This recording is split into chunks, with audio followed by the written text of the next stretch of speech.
नमस्कार। आज हम डिस्कस करेंगे गिरिराज पत्रिका, जो कि हिमाचल प्रदेश की साप्ताहिक पत्रिका है। देखिए, गिरिराज पत्रिका डिस्कस करेंगे तो अगस्त महीने का गिरिराज पत्रिका का ये फर्स्ट पार्ट है। हर इक्वेशन को जो है डिटेल से डिस्कस करेंगे ताकि आपको जो है आपके आने वाले एग्जाम में जो है वो हेल्प मिल सके, जैसे कि पहले भी जो है वो मिलती रही है।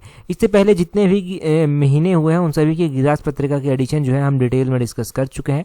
आज अगस्त महीने का फर्स्ट पार्ट डिस्कस किया जाएगा। सबसे पहला क्वेश्चन देखिए क्या बोलते हैं how many awards has Himachal Pradesh won at ET government Digitech award 2023। तो बोलते हैं कि ईटी गवर्नमेंट डिजिटेक अवार्ड 2023 में हिमाचल प्रदेश को कितने पुरस्कार जो है वो मिले हैं।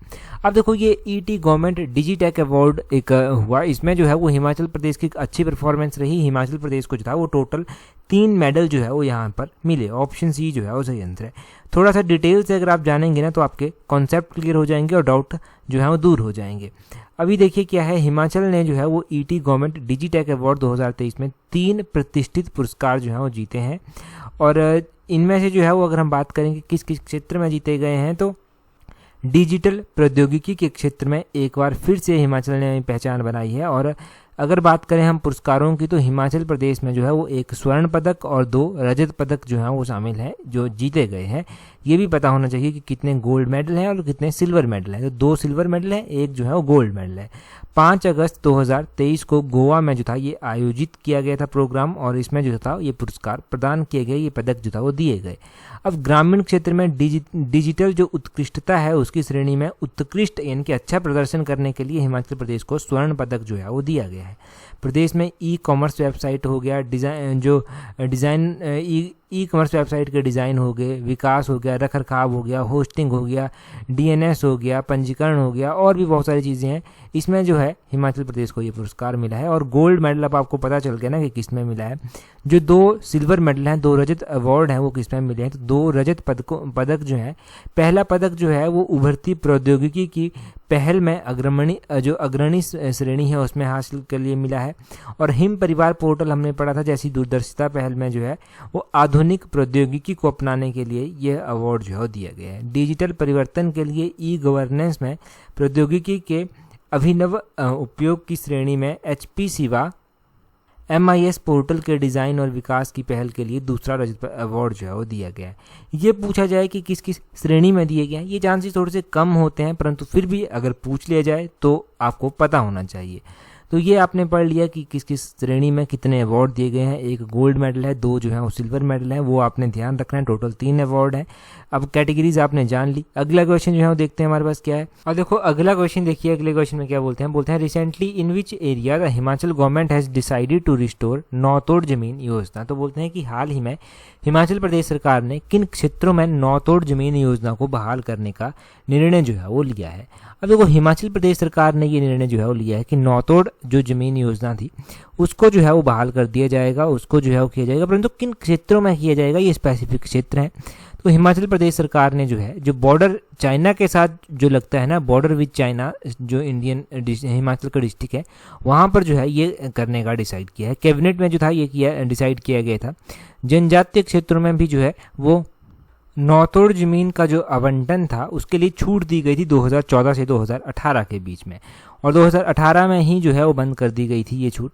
अब देखो, हिमाचल प्रदेश सरकार ने नौतोड़ जो अधिनियम है, नौतोड़ नियम जो है ना, ये 1968 का है। 1968 का है। इसको 2 वर्षों के लिए जो है वो कार्यान्वित करने का निर्णय जो है वो लिया गया है। और इसमें राज्यपाल से जो है वो अनुरोध किया है कि ये संविधान जो है वो अनुच्छेद 5 के तहत जो है वो दी गई शक्तियों का इस्तेमाल कर इस अधिनियम को जो है वो निलंबित करें। और प्रावधान जो है वो किया गया है कि जनजातीय क्षेत्रों में ये जमीन उन लोगों को दी जाएगी जिनके पास 20 बीघा से जो है वो कम भूमि है। जहाँ पर 20 बीघा से कम भूमि है उनको ये दी जाएगी।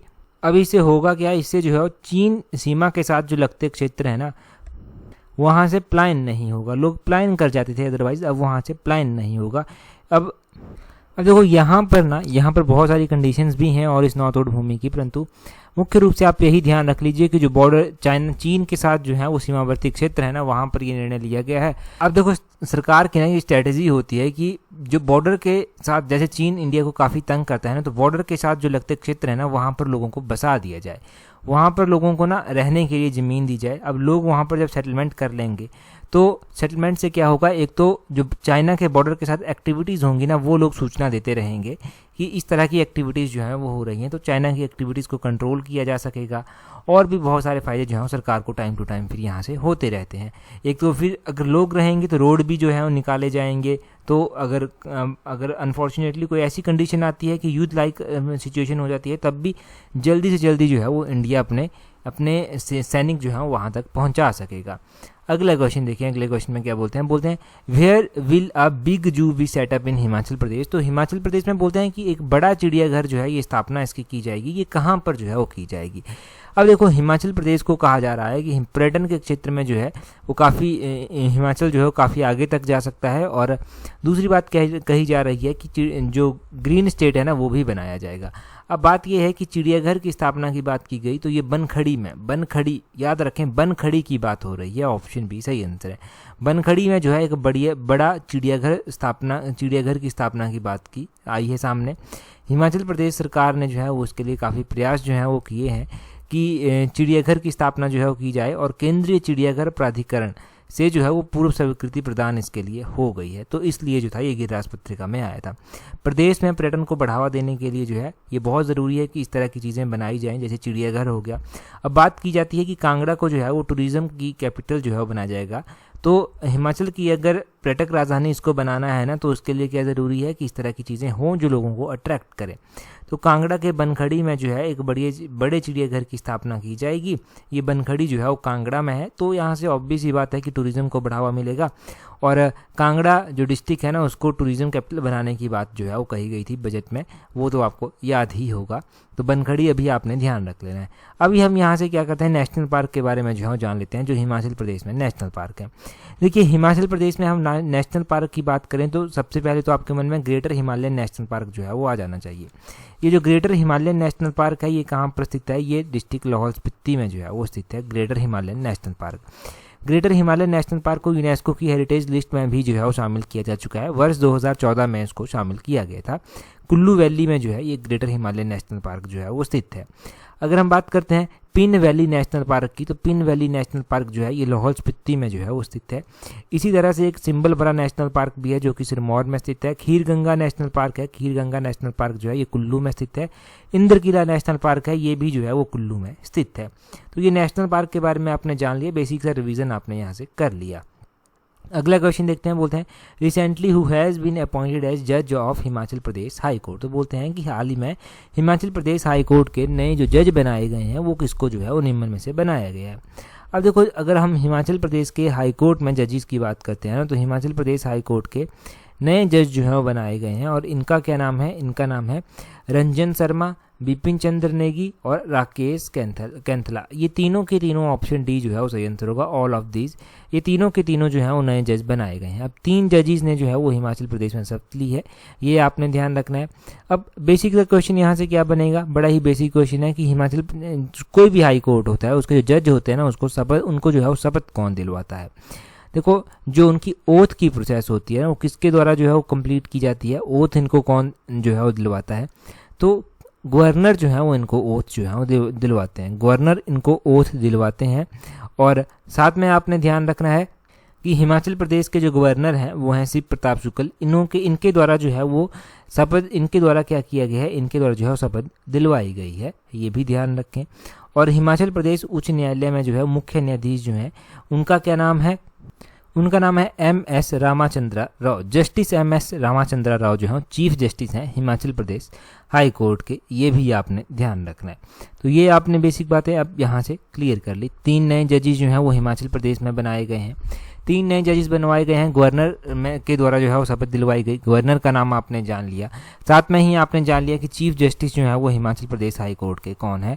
अगर हम बात करते हैं कि हिमाचल प्रदेश हाई कोर्ट, तो हिमाचल प्रदेश हाई कोर्ट की जो पुरानी बिल्डिंग है ना, उस बिल्डिंग का नाम आपसे एग्जाम में पूछा जा सकता है। तो उस बिल्डिंग का नाम है रेवेंसवुड बिल्डिंग। ये रेवेंसवुड बिल्डिंग जो है ये इस बिल्डिंग का नाम है, या फिर इस बिल्डिंग में जो था वो हाई कोर्ट हुआ करता था।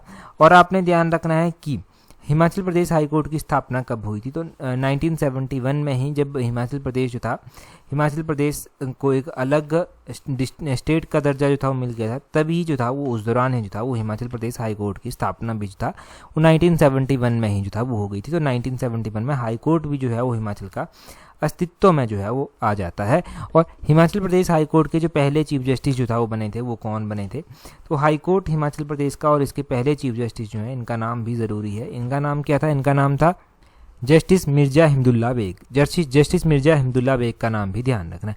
पहली महिला चीफ जस्टिस जो था वो कौन बनी थी? तो पहली महिला चीफ जस्टिस जो था वो बनी थी लीला सेठ। जस्टिस लीला सेठ का नाम भी आपने ध्यान रखना है। अगला क्वेश्चन जो है देखते हैं हमारे पास क्या पूछा गया है। ये इंग्लिश में जो ना ट्रांसलेशन गलत हो गई है, इंग्लिश का नहीं होगा, ये हिंदी में देखिए। बोलते हैं पैरा एथलेटिक्स वर्ल्ड चैंपियनशिप 2023 में ऊंची कूद स्पर्धा में निषाद कुमार ने कौन सा अवार्ड जो है वो जीता है? अब देखो, पैरा एथलेटिक्स वर्ल्ड चैंपियनशिप हुई और इसमें 2023 में जो ये हुई ना, इसमें हाई जंप में निषाद कुमार ने जो था वो अवार्ड जीता। इनके द्वारा जो था वो कौन सा अवार्ड जो था वो जीता गया? तो इनके द्वारा जो था वो यहाँ पर सिल्वर मेडल जो था वो जीता गया। ऑप्शन बी जो है वो सही आंसर हो जाएगा।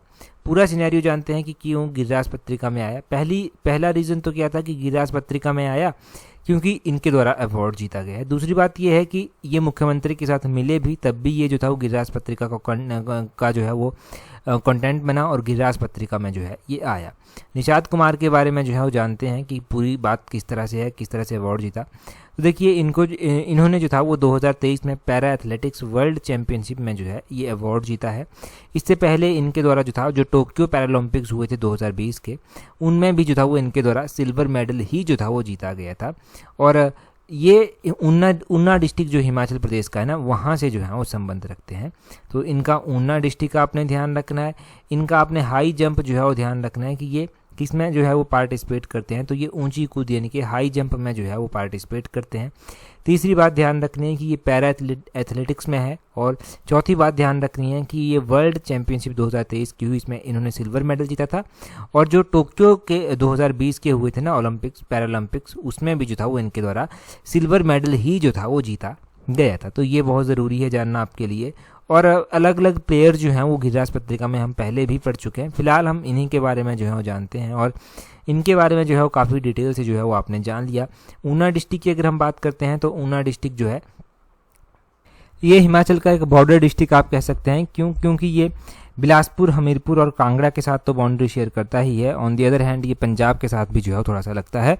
तो इस तरह से जो है वो आप याद रख सकते हैं यहाँ से कि जो ऊना है ना वो बिलासपुर, हमीरपुर और कांगड़ा के साथ जो है बाउंड्री शेयर करता है। तो इतना आपने ध्यान रख लिया तो ऊना के बारे में काफ़ी है। बाकी तो निषाद कुमार के बारे में आपने जान ही लिया। अगले क्वेश्चन में देखें क्या बोलते हैं when was the Atal medical and research university established in Himachal Pradesh. तो बोलते हैं Atal medical and research university, Atal ayurvedic ये मेडिकल और रिसर्च यूनिवर्सिटी है, इसकी स्थापना जो था वो कब की गई थी? ये आयुर्विज्ञान है, वैदिक नहीं, आयुर्विज्ञान है, मेडिकल होगा ये, आयुर्विज्ञान यानी कि मेडिकल। तो ये जो अटल मेडिकल जो एंड रिसर्च यूनिवर्सिटी है, इसकी स्थापना जो था वो 2017 में जो था वो की गई थी। ऑप्शन डी जो है वो सही आंसर है। ये इंपॉर्टेंट है थोड़ा सा, अब पता होना चाहिए कि ये यूनिवर्सिटी जो है वो कहाँ पर स्थित है। तो ये यूनिवर्सिटी जो है वो मंडी डिस्ट्रिक्ट में जो है स्थित है। इसको इस तरह से भी लिखा जाता है AMRU करके लिखा जाता है, अटल मेडिकल एंड रिसर्च यूनिवर्सिटी। 2017 में जो था वो इसकी स्थापना जो था वो की गई थी।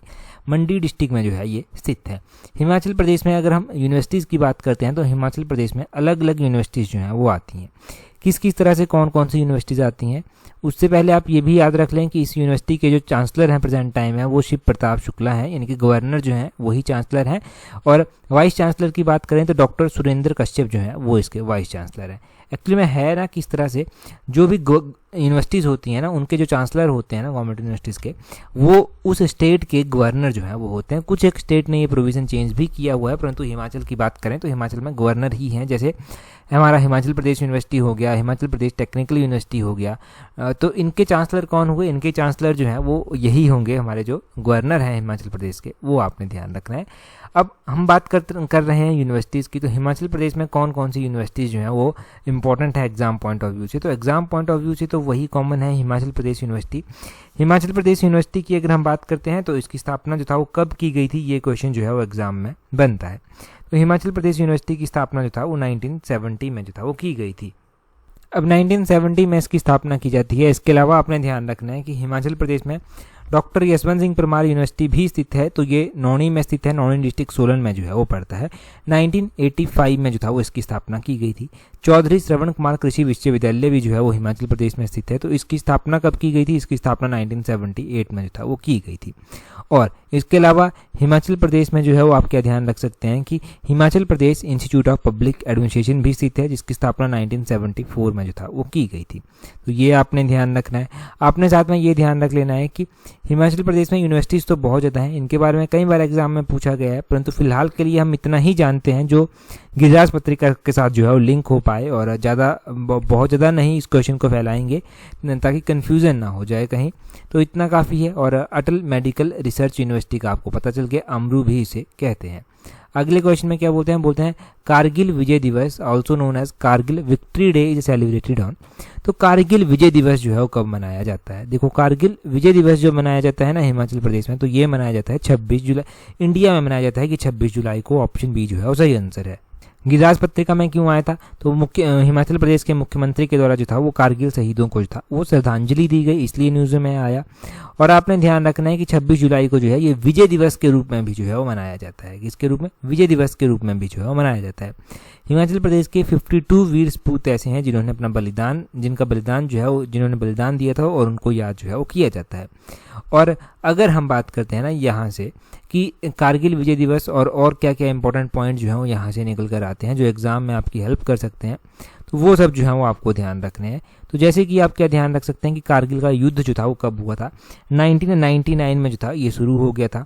2 महीने तक जो था वो लगभग चला था, और काफ़ी इंडिया की तो जीत हुई थी, परंतु इंडिया के बहुत सारे सैनिक जो था वो शहीद भी जो था वो यहाँ पर हुए थे। अब इंडिया के सैनिक शहीद हुए थे, तो हिमाचल के सैनिक जो था वो सबसे आगे जो हैं वो रहते हैं, जैसे कि कैप्टन सौरभ कालिया हो गए, और भी बहुत सारे सैनिक थे यहाँ पर। विक्रम बत्रा जी को यहाँ पर याद किया जाता है। अब देखो ना, कैप्टन सौरभ कालिया की मैंने बात की ना, तो पाकिस्तान ना झूठ बोलता रहा। पाकिस्तान ने क्या कहा था कि पाकिस्तान के द्वारा जो है वो सौरभ कालिया को शहीद नहीं किया गया था, ये जो था वो कहा गया। बल्कि ये कहा जाता है ना कि कैप्टन कालिया जो थे ना, कैप्टन कालिया उनके साथ और भी भारत के जो था वो अन्य 5 सैनिक थे, इनके सब जो था वो पाकिस्तानी सेना को जो था वो खाई में पड़े हुए मिले थे। लेकिन ये सच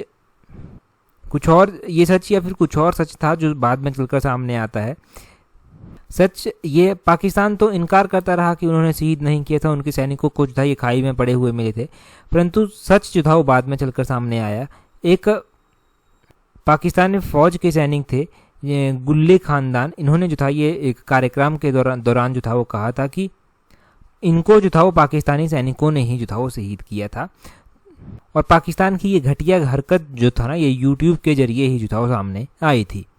और उस टाइम भारत के जो प्रधानमंत्री हुआ करते थे वो अटल बिहारी वाजपेयी जो था वो हुआ करते थे, और उस टाइम जो रक्षा मंत्री हुआ करते थे ना, उस टाइम रक्षा मंत्री जो था वो जॉर्ज फर्नांडिस जो था वो हुआ करते थे।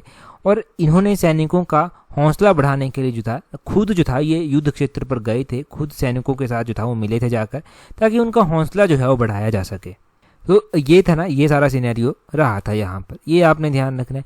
अब हम कुछ 1 लाइन क्वेश्चन जो है वो यहाँ से डिस्कस कर लेते हैं, क्योंकि 1 लाइन क्वेश्चन भी इंपॉर्टेंट है डिस्कस करना। ज़रूरी नहीं कि हर एक क्वेश्चन MCQ में ही डिस्कस किया जाए। बड़े ही अच्छे क्वेश्चन हैं, और इजी भी हैं, टफ भी हैं, तो अच्छे क्वेश्चन है। पिछली बार भी हमने 1 लाइन क्वेश्चन जो था वो गिरिराज में डिस्कस किए थे, इस बार भी जो है वो 1 लाइन क्वेश्चन गिरिराज में हम डिस्कस करेंगे। पहला ही क्वेश्चन है, मोहम्मद बिन तुगलक ने नगरकोट का किला कब जीता था?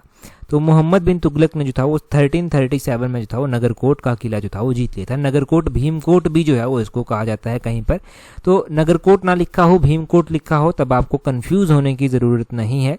इनके द्वारा जो था वो इसको कैप्चर किया गया था 1337 में। अगला क्वेश्चन है, सोमसी पत्रिका का प्रकाशक कौन है? तो सोमसी पत्रिका जैसे गिरिराज पत्रिका है, तो सोमसी भी एक पत्रिका है जिसको हिमाचल कला संस्कृत अकादमी जो है वो प्रकाशित करती है। तो इसका प्रकाशन किसके द्वारा किया जाता है? हिमाचल कला संस्कृत अकादमी के द्वारा जो था ये सोमसी पत्रिका जो है वो प्रकाशित की जाती है। इसका प्रकाशन का पता चल गया। गिरिराज पत्रिका तो आप पढ़ ही रहे हैं, अभी आपने काफ़ी क्वेश्चन यहाँ से जान लिए। अब बोलते हैं कि विश्व का सर्वाधिक जो सिंचित क्षेत्र है, जो इरिगेटेड क्षेत्र है ना, वो किस देश में स्थित है? तो चीन में जो है विश्व का सबसे सर्वाधिक जो इरिगेटेड क्षेत्र है वो स्थित है। चीन में 21% जो है ये इरिगेटेड क्षेत्र जो है वो स्थित है, ये ध्यान रखना। अगला क्वेश्चन है कि किस अधिनियम के तहत जो है वो भारत में पहली बार महिलाओं को वोट देने का अधिकार जो था वो मिला था।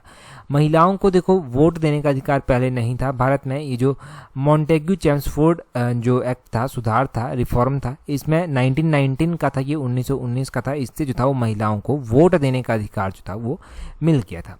ये आप ज़रूर ध्यान रखें कि महिलाओं को जो था वो किस एक्ट के तहत जो था वो ये अधिकार दिया गया था कि वो भी जो है वो वोट कर सकती हैं। वोटिंग का ऐसा है ना कि वोटिंग के राइट सभी को नहीं पहले होते थे। आज़ादी से पहले गिने हुए ऊंचे वर्ग के जो लोग होते थे उन्हीं को जो था वो वोटिंग के राइट हुआ करते थे। उनके पास पैसा कितना है, वो बहुत सारी चीज़ें देखी जाती थी, उस हिसाब से जो था वो वोटिंग राइट दिए जाते थे। हर किसी को वोटिंग राइट नहीं दिया जाता था, परंतु आपको पता है धीरे धीरे जो था फिर सभी को वोटिंग राइट दिया गया अब। और 18 साल से ऊपर तो अब जो भी हैं जिनके पास वोटर कार्ड है 18 साल से ऊपर हैं वो सभी जो है वो वोट डाल सकते हैं। अगला है कि किस अनुच्छेद के तहत जो है उस संघ की कार्यपालिका संबंधी शक्ति जो है वो राष्ट्रपति के निहित होती है, यानी कि राष्ट्रपति के पास होती है, राष्ट्रपति को दी गई है। तो देखो अनुच्छेद 53 है, आर्टिकल नंबर 53, यहाँ पर जो है वो कार्यपालिका से संबंधित जो शक्ति है ना वो किसको दी गई है, वो दी गई है राष्ट्रपति जी को। ये आपने यहाँ से ध्यान रख लेना है। अगला क्वेश्चन देखें, बोलते हैं कि राष्ट्रीय ग्रामीण गारंटी अधिनियम जो है जिसको नरेगा कहते हैं, नेशनल रूरल एम्प्लॉयमेंट एक्ट, तो इसमें बोलते हैं प्रेजेंट टाइम में इसको मनरेगा के नाम से जाना जाता है। इसकी शुरुआत जो था वो कहाँ से हुई थी? देखो नरेगा की शुरुआत की बात कर रहे हैं और नरेगा को प्रेजेंट टाइम में मनरेगा के नाम से जाना जाता है। तो नरेगा की शुरुआत जो था वो 2 फरवरी 2006 को हुई थी आंध्र प्रदेश के बांदावली जिले के अनंतपुर गांव से जो था वो इसकी शुरुआत हुई थी। ये क्वेश्चन बड़ा ही स्टिक क्वेश्चन है, बड़ा ही इंपॉर्टेंट क्वेश्चन है ना। पॉइंट टू पॉइंट अगर पूछना हो ना किसी को तो इस तरह का क्वेश्चन जो है वो बहुत संभावना होती है कि पूछ लिया जाएगा, और इस तरह के क्वेश्चन में कन्फ्यूजन हो ये भी बहुत ज़्यादा संभावना होती है। तो अब आपको कन्फ्यूजन नहीं रहना चाहिए। अगला क्वेश्चन देखिए, अगले क्वेश्चन में बोलते हैं वायुमंडल दाब को किस यंत्र से जो है वो मापा जाता है? जो एटमॉस्फेरिक प्रेशर होता है इसकी बात की जा रही है, एटमॉस्फेरिक प्रेशर की। तो इसको बैरोमीटर बैरोमीटर होता है ना, बैरोमीटर की सहायता से जो है वो इसको मापा जाता है। बैरोमीटर आपने ज़रूर ध्यान रख लेना है। अगला है कि भारी जल किस तापमान पर जम जाता है? जो भारी जल होता है ना वो किस तापमान पर जम जाता है? तो ये 3.8 डिग्री सेल्सियस पर जो है वो जम जाता है। ये आपने ध्यान रखना है, किसमें? 3.8 डिग्री सेल्सियस पर जो है ये जम जाता है। और ये भी बड़ा ही स्टिक क्वेश्चन है, ये भी बहुत एक्सपेक्टेड है कि पूछा जाएगा। तो ये क्वेश्चन आपने 1 लाइन क्वेश्चन जान लिए, इंपॉर्टेंट वन। अच्छा क्वेश्चन देखें, बोलते हैं Chamba Minjar fair celebrated in which month? तो बोलते हैं कि चंबा का मिंजर मेला किस महीने में जो है वो मनाया जाता है? देखिए चंबा का मिंजर मेला इंपॉर्टेंट है। 2-3 बार हम इसका डिस्कशन जो है वो कर चुके हैं, मिशन एलाइड में भी कर चुके हैं, और हम गिरिराज पत्रिका में भी जो है डिस्कशन कर चुके हैं। गिरिराज पत्रिका की लास्ट एडिशन में जो था ये क्वेश्चन हमने डिटेल से जो है वो डिस्कस किया था। अब आपको बताना है कि ये कौन से महीने में जो है वो मनाया जाता है। एक्सपेक्टेड है कि क्वेश्चन यहाँ से पूछा ही जाएगा एग्जाम में, तो जल्दी से कमेंट करके बता दीजिए। टेलीग्राम पर अगर अभी तक ज्वाइन नहीं किया है तो टेलीग्राम पर ज्वाइन करने के लिए अपने टेलीग्राम से @allexam31 जो है वो सर्च करना। टेलीग्राम पर आपको important PDF, important notification, important quizzes, जो भी एग्जाम पॉइंट ऑफ व्यू से ज़रूरी हो वो सब जो है वो मिल जाएगा, ताकि एग्जाम में आपकी हेल्प हो सके। तो इस वीडियो में इतना ही काफ़ी है। That's all for today. Thank you very much for watching and listening it very patiently.